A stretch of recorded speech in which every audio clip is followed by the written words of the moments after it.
Sorry, I should make that clear.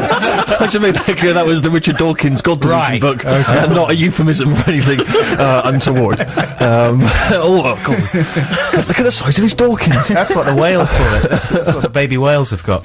Yeah, no, exactly. But there's also that fear of, as you say, you have to offer some constraints and some limitations. You want to send them down certain roads. That's right. But you want to open up those other roads as well. You like to think that you're going to mould them into this kind of free-thinking individual that makes all the right decisions. But you can't leave the parameters too wide. You've got to nail some things down. Yeah, exactly.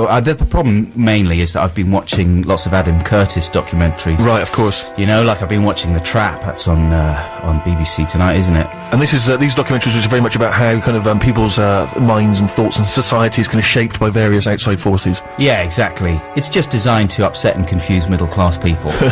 Yeah. And it's worked on me completely. I'm now completely confused and I feel manipulated. I'm an idiot. I'm the product of all kinds of government conspiracies and media. Think tank. It's just a disaster area. So how am I qualified to offer any advice to my sons at all? Yeah, You know, I think you should give them up for adoption. maybe I will. It's the obvious option straight away. So well, listen, you know, we can canvass for some potential parents on this show. Would you like the child of a minor celebrity? 64046 Stephen.6music.co.uk. Get in touch, let us know whether you're going to be shaping them in any particular way. Second choice from you, Adam, please, this week. You've very much come here to choose music, lest we forget. Yeah. This one is by a band called the Kingsbury Manx, and I really know very little about them, other than the fact that they're American. Well, you've already embarrassed yourself with Silver Jews and Pavement. Yeah, exactly. You don't want to make that mistake again. Take any chances. Let's just let the music do the talking. Yeah, this is... Oh, sorry. Come on. Pay attention. It's called Pell's Comet. P-E-L-Z-K-O-M-E-T. Let me make a note of that, thanks. Yeah, thanks. Music fans. Stephen Merchant here, Steve Show, with me, Adam Buxton of Adam and Joe fame, and also, of course, of late, you have been building a reputation with your little interesting, I don't know, what have they got names, the things that you post on YouTube and the like? Just the videos, aren't they? I mean, it would just videos? You just want to call them videos? Yeah, I could call them films, I suppose, but that would be that's too much. They're not films. No, that's not films. No, they haven't got the class of that. But they're no, they're great. The one that I think which maybe most people might be familiar with is and they may not even be sure that it was you, but it's the one that features Richard and Judy, and some kind of stoner is phoned up to play You Say We Pay, and he's offering any number of kind of lame attempts to identify the objects, which Richard and Judy seem to inexplicably get from his kind of his answer. I don't know how is it an easy way for people to find them if they're intrigued, they've not seen it, because it's so brilliant. Well, I think if you just put in You Say We Pay on YouTube, it'll pop up. And you've done also the one which is one of the guys doing the translation for deaf people on he's using sign language on BBC News 24, and you've translated it for us. Yes, exactly. But where do these ideas come from? Firstly, where do they come from? And secondly, why bother? Because I'm assuming they're not really making you any money or anything. No, they're not making me any money. Well, because it's the kind of thing that I would be doing anyway, and that I used to do all the time. And you know, when we were doing the Adam and Joe show, we'd put things like that in the program. But then there's a lot of things that aren't clearable necessarily when you're tinkering around with bits of TV. Of course, right. So they don't really have a home anywhere else, and I couldn't get paid for them. Although a lot of local Time Trumpet, which went out last year, Armando Iannucci's program. And you do all of this at home? You've got like a DIY studio and everything? Yeah, I've got like a Mac and Final Cut Pro, and yeah, just record a huge amount of television, load it in and sort of revoice it or re-edit it and stuff like that. And it's good because it keeps my ridiculous face off the whole thing. Hey, come on, this is a lovely face, alright? That's coming from me, and I know a bit about faces. Yeah. I don't know why I should know some stuff about faces, but you know, I've cast many great talents in some of the TV shows I've worked on, and they've gone on to great things, Adam. Yeah, that's true. Alright, so I know a little bit about faces.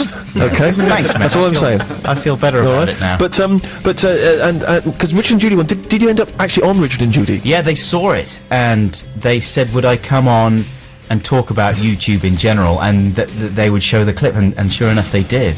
They showed a whole bunch of their favourite clips from YouTube, and Richard had apparently just discovered the whole thing. Right, and was championing it as though it was the hot new thing. Yeah. And he was saying, you know, if you haven't seen this already, it's extraordinary. It's just an amazing world out there. And so many wonderful, just hilarious clips on there. And I'm addicted. You've got to see it if you've never seen it before. But so I was in the bizarre, surreal position of having made this thing about Richard and Judy, and it's not offensive to them in any way, because I admire their show, and that wasn't the point of the clip anyway. So I was sat there watching this thing that I'd made about Richard and Judy next to Richard and Judy on their show. And this was before the whole You Say We Pay scandal, so now it seems very prescient in some way, that you were sort of mocking it or targeting it or some way, but actually it had no correlation with the... No, it was before. Like, the other thing that people do on YouTube a lot, the comments on YouTube, if you're not familiar with it, are very amusing. People watch these videos and then they say what they think, sometimes underneath. And usually it's either just to say that they laughed out loud, or LOL, they say, or rolled on the floor laughing, ROFL. Sure. Or the other way they go is just to abuse you and to leave a stream of foul-mouthed abuse for you. But then it's amazing how antagonised people can become by something that's free. Yeah. That someone's made for no money, for no commercial gain, but they're still like furious about it. I can't believe you're mocking Richard and Judy's You Say We Pay. It got me through so many desperate hours when my wife left me and you've reduced it to nothing. They just become so furious. It's so strange. Yeah, that's right. And but then the other thing they do is they say everything's fake. Yeah, even when it's clearly fake. There was no question that this episode of You Say We Pay was real, because there was some profanity in it, and that wouldn't happen. They wouldn't let that pass on national television. Yeah. And they say, "Oh, this is so obviously fake." Well, yeah, yes, it is. It's absolutely fake, and there's really nothing you can say.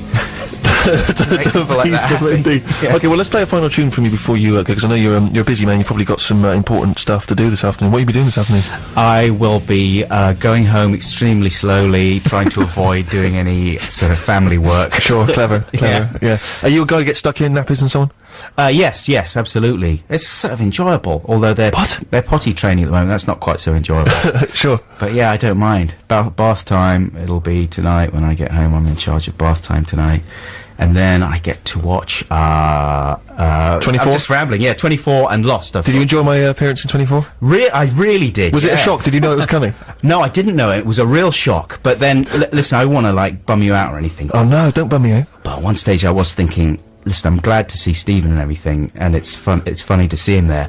But if he's actually in the whole series, then that would be absurd. That would be ridiculous. Yeah. And I was thinking maybe that you were like a new running character in the thing. That would have been extraordinary, but I've always imagined that, because I sort of been wondering to myself what I was doing at CTU, and I like to think I was maybe doing a bit of light admin work. That's right. I'd sort of be drafted in as a temp. Or maybe I was sort of setting up the CTU MySpace page. Yeah. You know, I'm CTU, I'm 27, and you know, I just like that, but it would have been fantastic if as you say, I just not appeared at all until the last episode, where I miraculously jumped in front of Jack, took a bullet for him, or some such. That would be such a wonderful You don't come back at the end of the series. I'm afraid I don't come back at the end of the series, not at It was the good moment. because it's like, if you haven't seen it, listeners, he's in episode 1 of the current series of 24, series 6 I think it is, and it's like about 2 8 seconds, something, 2 seconds, but it's I bigged it up to 8 seconds there, I apologise, it was a mere 2 seconds. Someone hands you a piece of paper or something and you look up and you sort of think, oh my god, it's Steve Merchant, and then it looks as if you're just on the verge of pulling like a stupid face or something. And then Do you know, I wasn't. I was giving it my best acting. That's the terrible thing when you realise you've got a face that will never allow you to be a serious actor. What's your final choice? This is Guided by Voices, a band that I was introduced to by Graham Linehan, the famous comedy writer. Anyway, I finally got the message about Guided by Voices after a while of not really understanding what the point was. And I think this is a track called Echos Myron. Is this track 8? Track 8. Track 8, yeah, just... Nice, just checking. Check classy. You've had some radio experience. You know the best thing to do is to name check the track that we're actually going to play. Clever. A lot of people are saying we should have done that earlier. For those of you who wondered what the strange coughing fit was during the song, we realised as we started playing it that Adam had chosen a song which had the S word in it, and he very kindly volunteered to edit it out live, which is what he did, and brilliant it was too. Thanks very much. A little bit of anti-profanity coughing. It's very good. Now, before I send you off, I know you're someone who watches TV endlessly, and you've got very strong opinions on it, thereof. Yeah, more or less. And it's something that's been perplexing me endlessly, and I wonder if you can cast some light on it, is that Fern, I think it's Fern Britton, is she the woman that features... Fern Britton is on This Morning. That's right. And there was an advert, I don't know if it's still on, in which she's sort of backstage, presumably This Morning, and she's very thin. Yes. It turns out she's very thin, and she's eating some low-fat snacks. They've given her a CG body, a slim CG body. But she's got a slim body, but at the end of the advert she straps on a fat body. That's right. Thus making her into the Fern that we know. Yeah.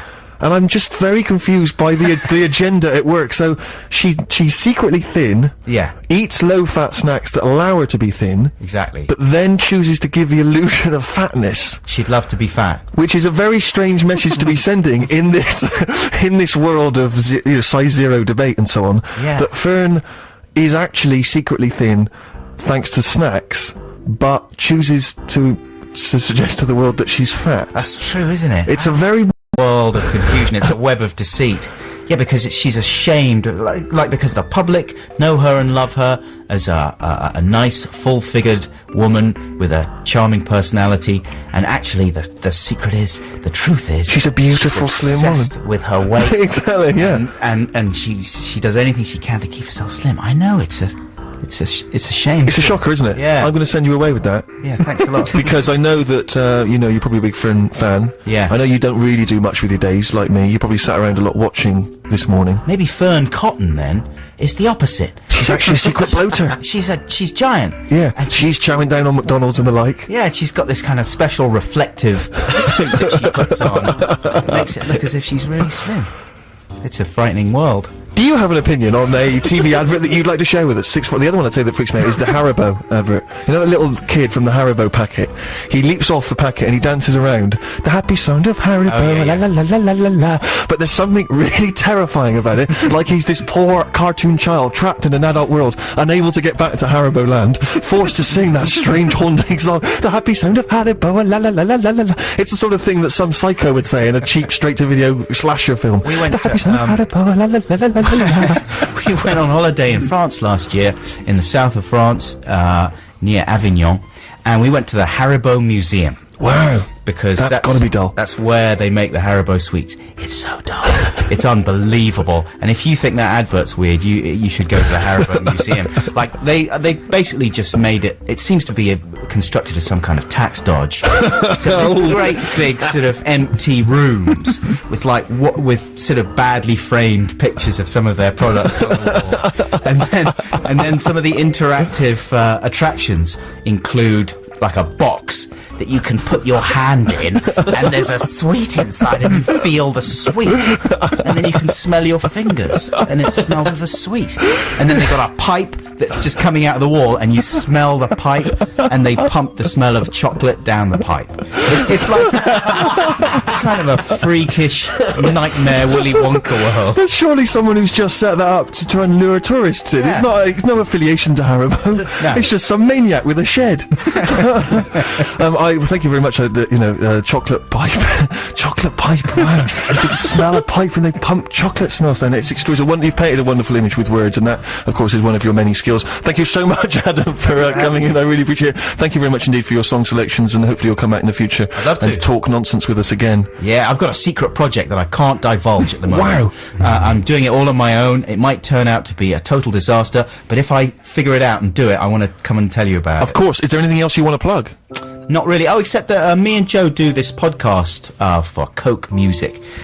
So do check it out, because I think people just completely ignore it because they think that we're taking the dirty dollar and just doing this really lame podcast. And it did start out quite lame, to be honest with you. But it's now quite good. So do check it out. The Adam and Joe Coke Music podcast. It's on iTunes. Thank you very much indeed, Adam. A round of applause for him.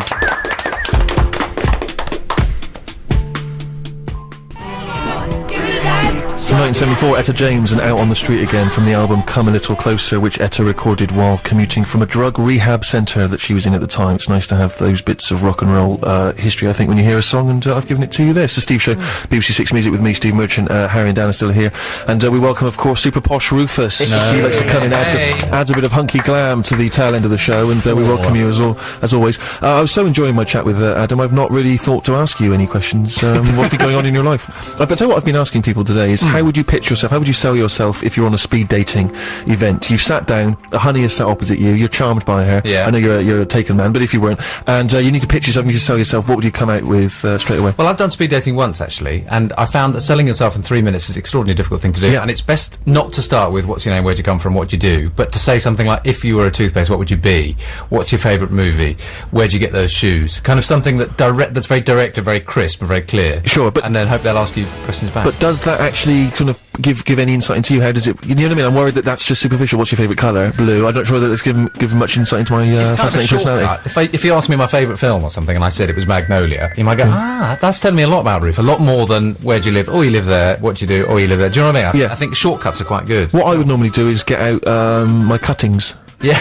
Get out all my press cuttings. Yeah. You know, just there's a lot of work.